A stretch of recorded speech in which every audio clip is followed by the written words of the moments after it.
datang kepada teman-teman sekalian yang menyaksikan video kami.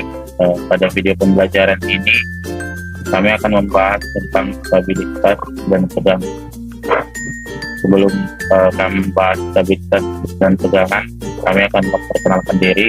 Kami dari kelompok 3 yang beranggotakan, yang pertama Lesa Octavia Guru Simulasi, yang kedua Olo Immanuel Aritonang, yang ketiga Freddy Fernandes Sialoho, yang keempat Samantha Fatwa, yang kelima Windy Immanuel Kopek. Pada materi stabilitas dan tegangan ini kami membahas beberapa materi, yaitu yang pertama termokimia molekul stabil, yang kedua konsep tegangan dalam dan stabilitas relatif, yang ketiga energi bebas Gibbs, yang kelima entalpi, yang keenam entropi, dan yang terakhir pemutusan energi ikatan. Nah, untuk materi yang pertama akan dijelaskan oleh rekan saya. Termokimia molekul stabil. Termokimia adalah cabang ilmu kimia yang mempelajari energi yang menyertai perubahan fisika atau reaksi kimia. Termokimia digunakan untuk memperkirakan perubahan energi yang terjadi dalam reaksi kimia, perubahan fase, dan pembentukan larutan. Sebagai besar ciri-ciri dalam termokimia berkembang dari penerapan hukum pertama termodinamika, yaitu hukum kekekalan energi. Untuk fungsi energi dalam, entalpi, entropi, dan energi bebas Gibbs. Yang pertama, energi. Energi merupakan kemampuan untuk melakukan kerja. Setiap benda memiliki energi. Energi yang dimiliki benda dapat dibedakan menjadi energi kinetik dan energi potensial. Yang kedua, kalor dan kalor reaksi. Kalor merupakan energi yang berpindah dari satu benda ke benda lain karena perbedaan temperatur. Yang ketiga, sistem dan lingkungan. Sistem adalah segala sesuatu yang menjadi pusat perhatian. Sistem merupakan bagian yang sedang diamati perubahan energinya. Yang pertama, stabilitas kimia. Stabilitas kimia bila digunakan dalam arti teknis dalam kimia merupakan stabilitas termodinamika dari suatu sistem kimia. Stabilitas termodinamika terjadi ketika sebuah sistem berada dalam keadaan energi terendah atau keseimbangan kimia dengan lingkungannya. Hal ini mungkin merupakan suatu keseimbangan dinamis di mana atom atau molekul individu berubah bentuk, tetapi jumlah keseluruhan dalam bentuk tertentu terjaga.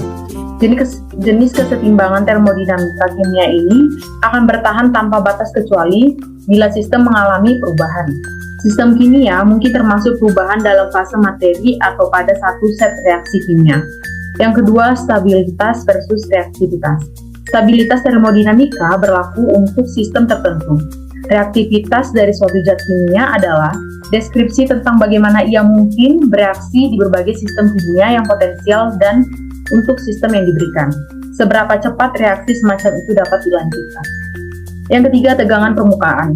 Tegangan permukaan adalah gaya atau tarikan ke bawah yang menyebabkan permukaan cairan berkontraksi dan benda dalam keadaan tegang. Hal ini disebabkan oleh gaya-gaya tarik yang tidak seimbang pada antar muka cairan. Gaya ini biasanya segera diketahui pada kenaikan cairan biasa dalam pipa kapiler dalam bentuk suatu tetesan kecil cairan. Tegangan permukaan merupakan fenomena menarik yang terjadi pada zat cair atau biasa disebut dengan fluida yang berada dalam keadaan diam atau statis. Baiklah, pada kesempatan kali ini saya akan menjelaskan mengenai energi bebas Gibbs. Energi bebas Gibbs yang juga dikenal sebagai fungsi Gibbs dilambangkan dengan simbol C. Energi bebas Gibbs merupakan fungsi keadaan sehingga besaran ini memiliki nilai pada keadaan standar, seperti halnya dengan entalpi. Yang pertama, hubungan energi bebas Gibbs dan tekanan. Energi bebas Gibbs merupakan fungsi temperatur dan tekanan pengaruh tekanan dan temperatur dapat dijelaskan sebagai berikut. G sama dengan H dikurang TS. G sama dengan U ditambah P dikurang TSF. Kemudian yang kedua, perubahan energi bebas Gibbs berdasarkan energi bebas pembentukan standar. Jika diketahui suatu reaksi sebagai berikut, alfa A ditambah beta B menghasilkan gamma C ditambah delta D. Kemudian yang ketiga, kebergantungan fungsi Gibbs pada temperatur. Energi bebas Gibbs G dikurang H dikurang TS. TS sama dengan H dikurang G. S sama dengan H dikurang G per T. G kurang T. Slide selanjutnya akan dibahas oleh rekan saya. Kepada rekan saya dipersilakan. Entalpi adalah istilah dalam termodinamika yang menyatakan jumlah energi internal dari suatu sistem ditambah energi yang digunakan untuk melakukan kerja. Entalpi mengukur perubahan panas atau perubahan energi internal, sistem selama reaksi kimia di bawah tekanan konstan. Entalpi adalah ukuran total energi dalam sistem meskipun selalu menunjukkan perubahan dalam sistem energi pada tekanan konstan karena total entalpi sistem tidak dapat diukur. Entalpi dilambangkan sebagai delta H.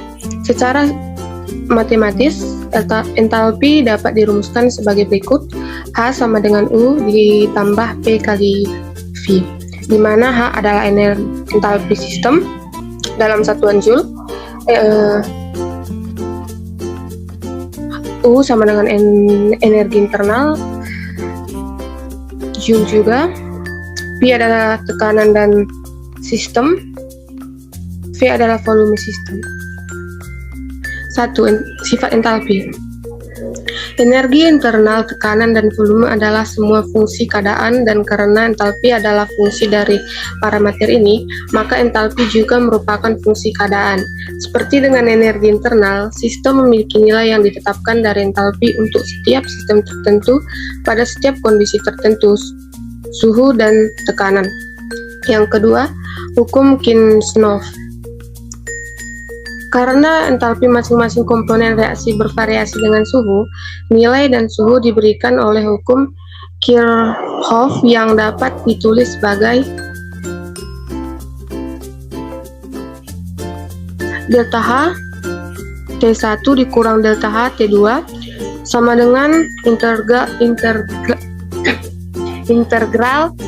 T2 menuju T1 delta Cp dikali dt. 3. Siklus Born-Haber. Siklus Born-Haber adalah aplikasi spesifik dari hukum pertama termodinamika menggunakan hukum Hess. Siklus ini memungkinkan penentuan tidak langsung dari entalpi kisi dari padat ionik. Ini adalah entalpi yang berhubungan dengan kombinasi langsung ion gas untuk membentuk kisi ionik. Untuk siklus Born-Haber kita dapat melihat contoh. Untuk entalpi kita dapat melihat contoh pada gambar di sebelah kanan, dan untuk reaksi endoterm dan eksoterm juga dapat kita lihat pada gambar di sebelah kanan. Cek selanjutnya, entropi.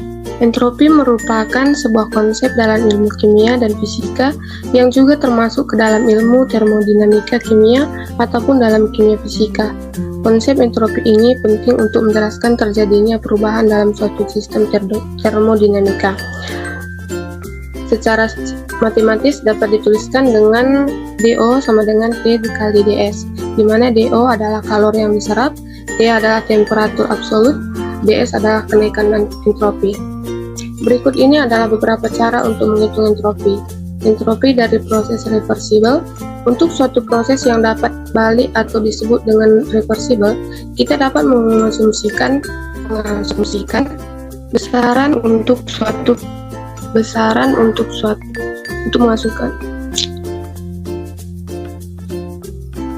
besaran entropi dari sistem tersebut dengan probabilitas yang sama.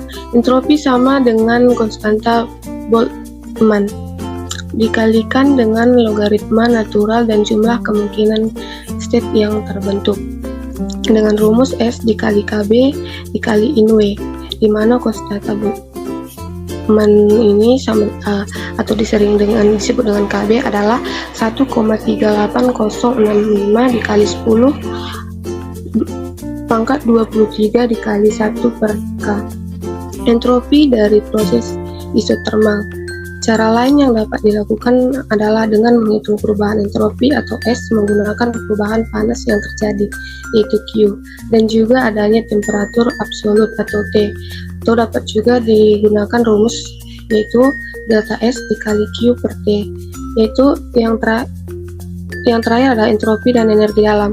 Dalam kimia fisik dan termodinamika, salah satu persamaan yang paling berguna dan berkaitan dengan entropi adalah energi dalam atau disebut dengan U, yang menyertai suatu sistem termodinamika. Dengan rumus DU sama dengan T dikali DS kurang P dikali dV. Dalam hal ini, perubahan energi dalam atau DU sama dengan suhu absolut dikalikan dengan perubahan entropi yang dikurangi dengan tekanan eksternal atau P, dan juga perubahan volume. Slide selanjutnya akan dijelaskan oleh teman saya.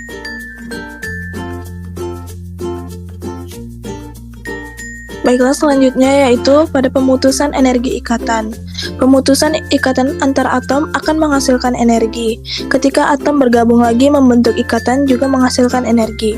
Perubahan energi ini dapat diperkirakan dari energi ikatan berbagai ikatan kimia dalam reaktan dan produk. Yang pertama, energi kimia menjadi energi panas. Menurut hukum kekekalan energi, energi tidak dapat dimusnahkan atau diciptakan, artinya energi alam semesta adalah tetap, hanya bentuknya saja yang berubah. Jika ada energi yang menyertai suatu proses kimia ataupun proses fisika, semata hanya terjadi perpindahan atau perubahan bentuk energi. Pada eksoterm, jumlah energi dari semua bentuk energi yang dimiliki oleh molekul atau partikel zat disebut energi dalam atau internal energi. Pada endotherm, reaksi endotherm terjadi ketika ada sejumlah panas yang diserap sistem dari lingkungan.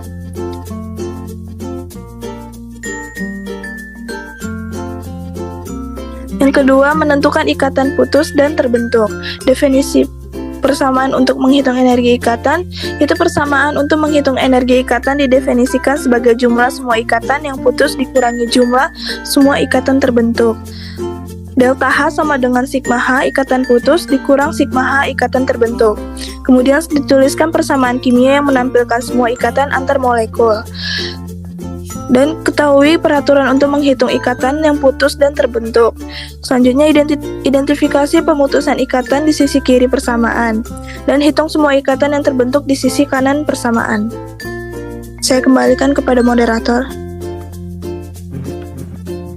Baiklah, mungkin itu sekian hasil presentasi kami pada video kali ini. Semoga video kami ini dapat bermanfaat bagi teman-teman sekalian dan materi.